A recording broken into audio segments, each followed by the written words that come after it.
Greetings ladies and gentlemen, I am SocioPsycho, and today we take a look at 300 Dwarves. This is a tower defense game created by Artflex Mundi, and it is a port from iPhone, iPad, available on PC and Mac. Now, why am I bringing you a game that supports? Well, it's because it might be decent or it might be horrible. And let's find out. First we go into options menu, and yeah, not much options there. All you have is full screen, not even a choice to really what you have available. In the game you have the only option to turn on or off the sound volume, and while the music may be good and nice to listen to, the SFX sounds, they do vary in their loudness, and it would be nice to have sliders for both of those, in which they do not. Now when you go into the game you do have a choice of your profile. And the game is not all that large. As you can see, there is only 9 different levels, and you do have upgrades as you go through, and as you complete the missions, the better you do on them, you'll be given the 3 gold bars. This is your currency to which you can place in the upgrade slots. Now the upgrades are pretty simplistic. You have your basic tower, which is more of a axe wielding dwarven outpost, your sniper, bombardier, flame, furnace, pit, an anvil which slows down enemies that go around, and then your hero abilities such as throw dynamite out and it does a bit of damage, but it's not all that powerful and very rarely is it actually of any real use. The main reason I have these hero powers raised up so more than towers is because of a money value that's not really balanced, and the whole majority of the game really falls from this underlying issue of just poor balance in general when we're talking about it being a PC game. When we go over here to the horn, this horn will increase the attack speed and damage done by all your towers, so the higher it is, the better that the ability will work. Now unfortunately in this game, I like the fact that they have a story driven a little bit more than you usually see in tower defense games, but unfortunately they went a little bit too far with it in the fact that it doesn't tell you actual in-depth details as to how it upgrades your different abilities. It may hint, such as in the bombardier, it will say multiple smaller bombs exploding everywhere upon impact, essentially dealing more damage. So you can sort of understand, okay, well this will be allow me to get more AoE, but it doesn't have any point damage based system, so you can compare how the damage and what the abilities really do. If you take the hammer and you max it up all the way to here, which is just easy reset, you don't lose anything by resetting your points. But all the hammer really does at max pace is just slow down more enemies. It doesn't really offer anything that is of use in the game itself, as during my playthrough I haven't really even needed to use any of these other towers. The only reason I have the bombardier is for the last mission. The axe wielder mixed in with your hero powers is all you need to defeat the entire game, and the fact that it doesn't have that sort of level of balance is really unfortunate. Now what it does have though is a help vestry, which is sort of your beastry. It has an overlay of all the different minions that you'll be facing and what they exactly do, and this is good to know in case you're unsure about what you end up facing, and it even describes what your towers are. That's always nice to have. Now, the game does have a different variations of battles as well outside the main story, but yet again, it's not anything that's overly complicated. It's simple one missions without stories, and they don't offer anything all that amazing. They're just extra maps outside the game, but there's only 2 of them right now. So as you can see, while we're playing, you will have your top left corner, your different abilities. The far left will throw a dynamite which will explode upon the enemies. The middle will slow down, and if you have it upgraded all the way, the area of effect that it does will actually hurt those that walk through it. And the third one is your horn, which increases your battle. On the other side, you only have the option to increase the game speed up by 1, and it is fast enough to where it's not an inconvenience, and majority of the time I didn't even use it because the pace of the game is actually done very well, as well as the fact of that you usually have 12 to 14 waves per level, meaning that the games aren't too long or too drawn out, and the pace is actually well done. Unfortunately, the game does suffer from such a severe lack of unbalanced that even though the waves do feel well timed and placed out, the balance in between how many troops come out, what degree level strength of those troops come out, to how much money you gain and how your towers do get placed, there's a severe imbalance in the first few rounds that make this more of a frustration rather than an enjoyment. Now, the game graphically is what you would expect from a port, as it's not anything that is too horrible to look at if graphics don't matter to you, as hardcore tower defense gamers may or may not. I mean, it really comes down to a personal preference whether you enjoy or don't enjoy this style of graphics. I found no issues while playing or bugs during my playthrough. The way the animations and graphics work, I haven't had any issues, and while yes, it is simple, it's never really annoyed me, but that might just be my personal opinion on the fact where you might not like this because of the graphical setting. The game is unfair, and that's probably the easiest way to say it. Because of the balancing issues in the game, the first 3 levels will probably be your hardest. After your first 3 levels, the next 6 to 7 will just be simplistic, will be easy.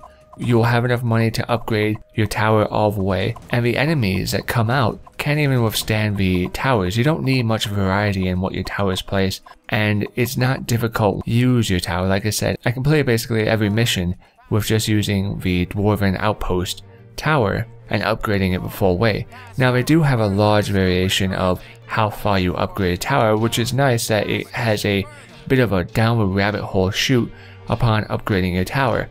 But what I found though is even though that they have that upgrade where you can upgrade a tower 6 times, it just comes down to really only needing 2 or 3 of those for the majority of the games maxed out to be able to handle everything. And when we talk about somebody who is new to tower defense games, it is way too unbalanced in its difficulty to begin for somebody who is new to tower defense games to really be expected to put up with a level of frustration or even understanding perhaps of how this system works. It's not exactly a fair game based on its pace and how in the beginning when you don't have any upgrades, it is really abusive to the player. After the 3rd mission, which I found to be one of the hardest because I didn't have upgrades, it was the turning point of once you completed that 3rd mission you were able to get enough points to get the upgrade you needed finalized and be able to just run over the rest of the levels in the game. And so it comes down to discouraging away people who are new. But people who are hardcore, it doesn't really have the depth. Even if you're not concerned about the depth of the game, and you're like, well, it still looks interesting, and that's perfectly fine, then you have to analyze the fact that, well, if you're a hardcore player, the first 3 levels may be decent, but then after that you're spending the rest of the game with a very boring, using the same tower over, no challenge type hold. Now the levels and their characteristics and the way they look do change, and they are not designed poorly. But when the towers are easily able to just control everything, and the pace of the game is made in a way that you either just manipulate the system to that or you get run over, you really have no choice in how you place towers. If I place 6 towers that are all maxed to level 5 in a later end map, they'll all run through me.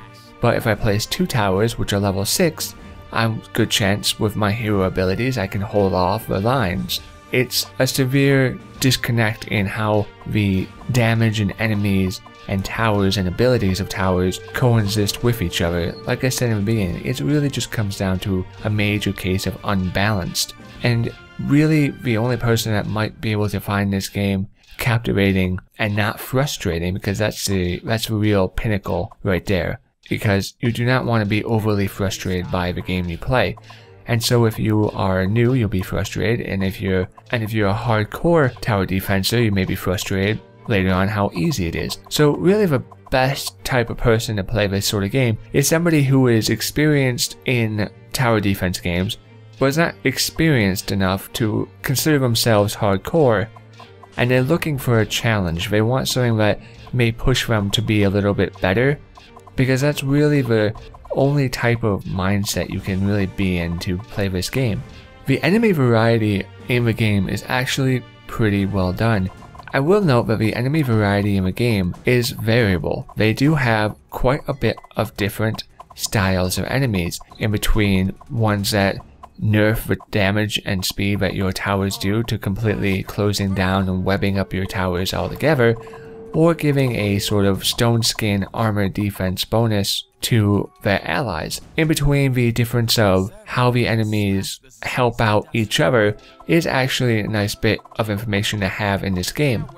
The enemy variety does vary as the game continues forward, and I never really felt like I was fighting with same monsters over and over again. While the theme of the game does turn to sort of a undead presence, and you do see a little bit more undead than you would want to, the entire game is not filled with undead. So you do have variety and levels of difficulty in the game upon the enemies you face, which is nice. But unfortunately, the game is really missing qualities that could make it better. It's not all that large, and for $7 on Steam, maybe that's justifiable, maybe it's not. That's something, a personal opinion of yours that you'll have to make.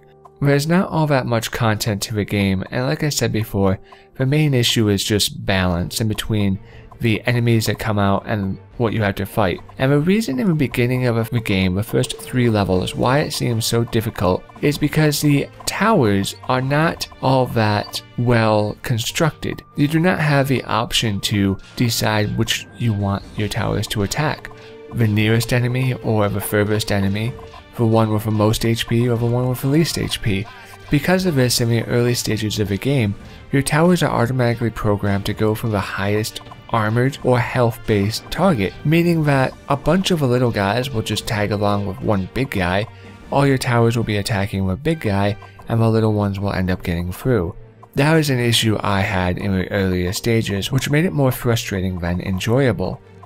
The game has potential, but unfortunately, as far as it goes as to a port being successful on PC, it is just missing too much and too unbalanced to actually be a fair game for people who want to enjoy a nice casual tower defense game, or even somebody who's looking for more of a hardcore experience, because it only offers a little bit of difficulty and then pivots out.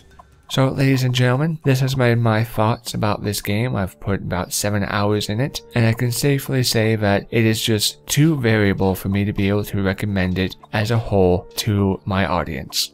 As always, thank you for watching, for I've been SocioPsycho, and in the comments below, let me know what your most favorite concept in a tower defense game is. Is it a certain type of tower? A certain spell? Maybe a hero?